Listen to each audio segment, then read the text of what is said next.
Brother, if you don't mind, tell the world a little bit about yourself and where you're from.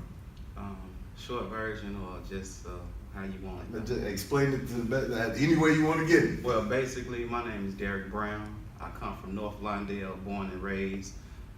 North Lawndale was always been divided in two communities. One part of North Lawndale was K-Town, one part was the Holy City. I come from the part where the Holy City, and they call it the Holy City because that's where the Vice Lords was birthed at in 1956. They call it K-Town because all the blocks start with K. Right. So I grew up a misled child. At the age of 12 years old, I joined the gang. Throughout my life as a juvenile, I did half my juvenile life incarcerated. At the age of 17, I went to the penitentiary. At the age of 19, I've been shot. My friends was dying. My friends was going to jail for hundreds of years, 20 years, 25 years. Football numbers. Yeah, so that was like, man, in that mindset where our youth are today, that's where I was at. Exactly. So again, once I got control of my own mind and just looking back and, you look in the mirror as right now I'm a 40 plus year old man, and I look in the mirror, I want to change myself. Right. So in order to change yourself, you ever look in that mirror like, what can I do different if I was this age? All the time. But the reality part is to go back to those youth and change their conditions of the way they're living, because they still lost the same way that I was lost.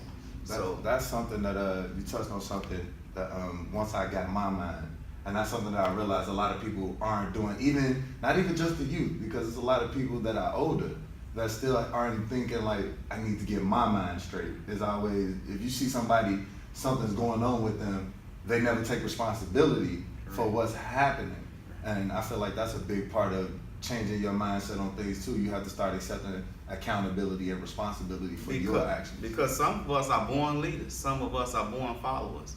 And you have somebody else controlling your mind. Then again, which I was the blind leading the blind. And a lot of people let me control their minds, which went to the grave, went incarceration. I got over 100 digits of guys that followed me, and they're still in the penitentiary because of a trend that they didn't follow through me. So I do all that I can with all my power to stop little Derek Brown from growing up again. Right. I definitely feel that. How or what inspired you to start Boxing Out Negativity? Boxing Out Negativity. What inspired me, it was just following that path of, I didn't, it's nothing that I thought of, like, let me start a boxing class. This was me following my heart. Your heart is God. God is good. You follow the goodness of anything that you do, whether it's walking down the street, picking up paper, whether it's helping young ladies helping old ladies across the streets, getting cats out the tree, that's following a good path of a good deed.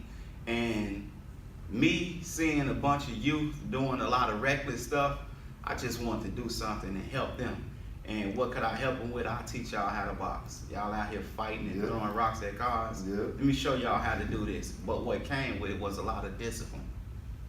So following that path was like following God, and God got me in the place where I'm at right now.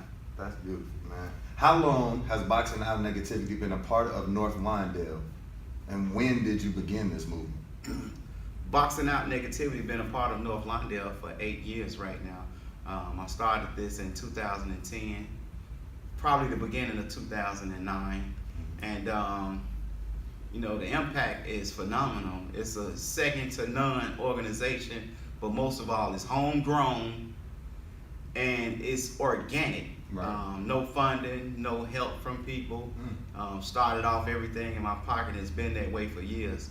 So in today's time, Boxing Out Negativity has a 501c3, and now he's starting to receive grants for the program.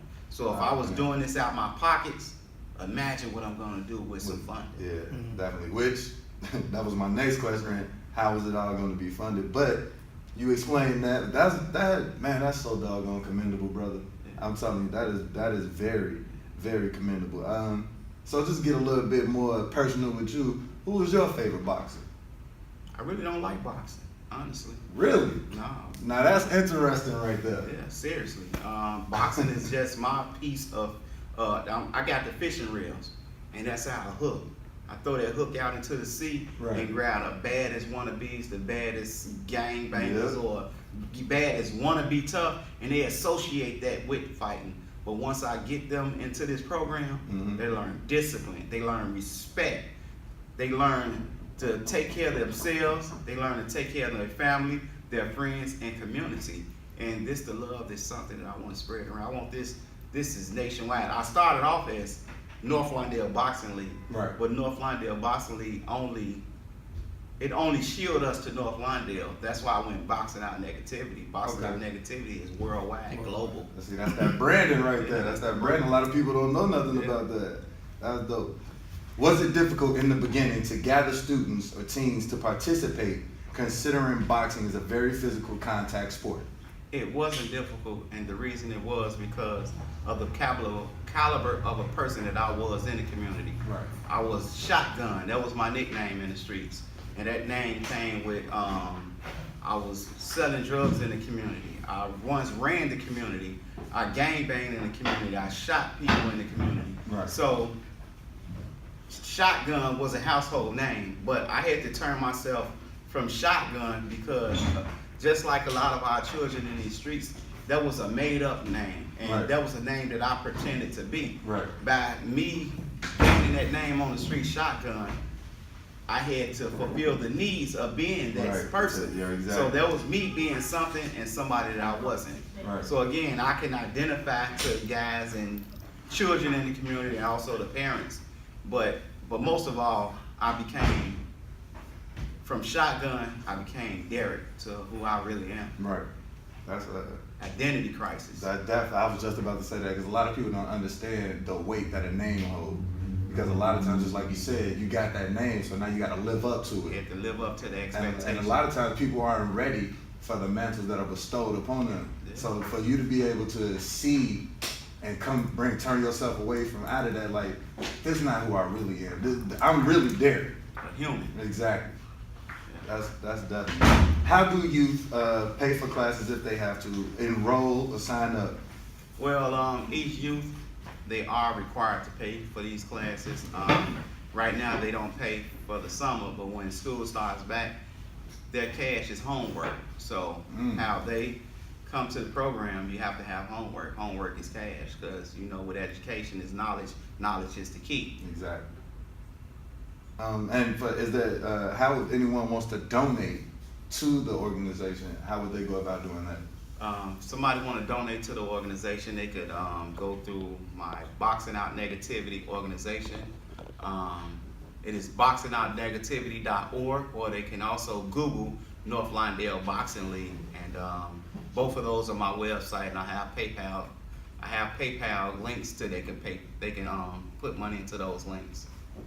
Anything else you'd like people to know? Well, also they can send a check to 4059 West 21st. That's my home address. Those checks go to my home, and they also, those checks goes into uniforms for the youth, registrations for the youth, whatever that the youth might need to make themselves a better person, a better individual. We have to. That's what we have to do. That's us taking care of our own. And if we don't take care of our own, who will? These are young gods and young queens and young goddesses, young kings. And these are the people that we have to invest in. Exactly. We have to invest in our youth, because it's like North Lawndale is like a garden full of weeds. And through those weeds, you got to pick these good fruits. And we have to pick through the weeds and take care of the weeds so we can grow our fruit. So the love got to spread. We got to do good. Every race of human take care of their own, except for African Americans, black people, whatever you want to call it. We out here like savages. Every day. And we not looking up. We spend money. We spend money on alcohol, cigarettes, weed, blunts. Let's start sacrificing some of that money and put it into something that's gonna come out, so we can benefit and say we won.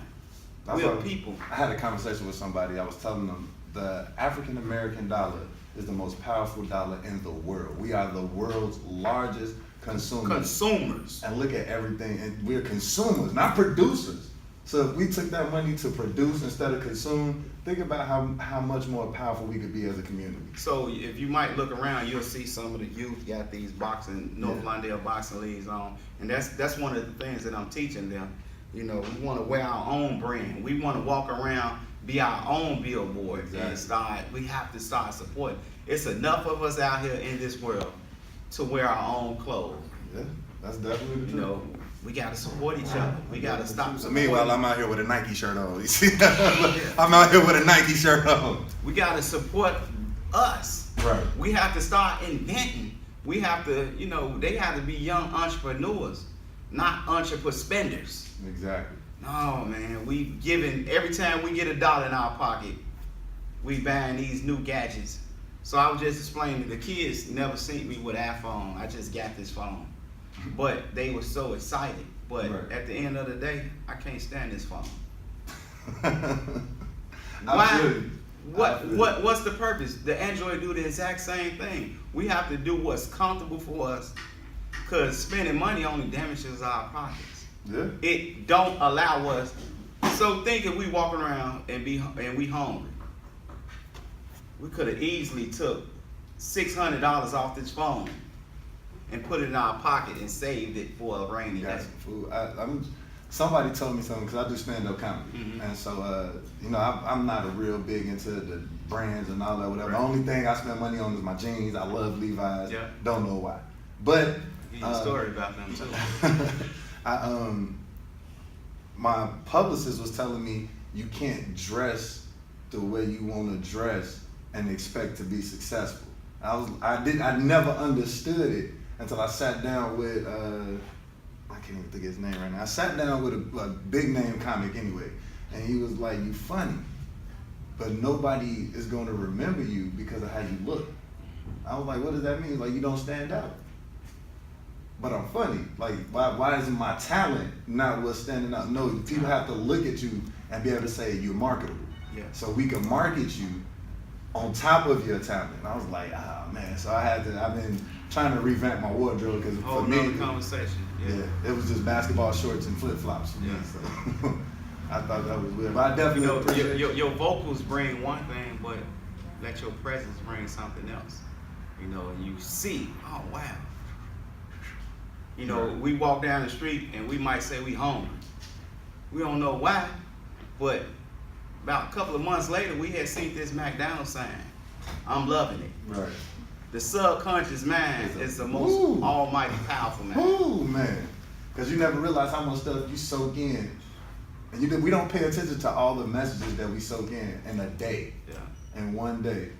I definitely appreciate it, brother. It's been a pleasure, man. Yeah. Like I said, anything I can do to support, let me know. I'm definitely down for it. Yeah.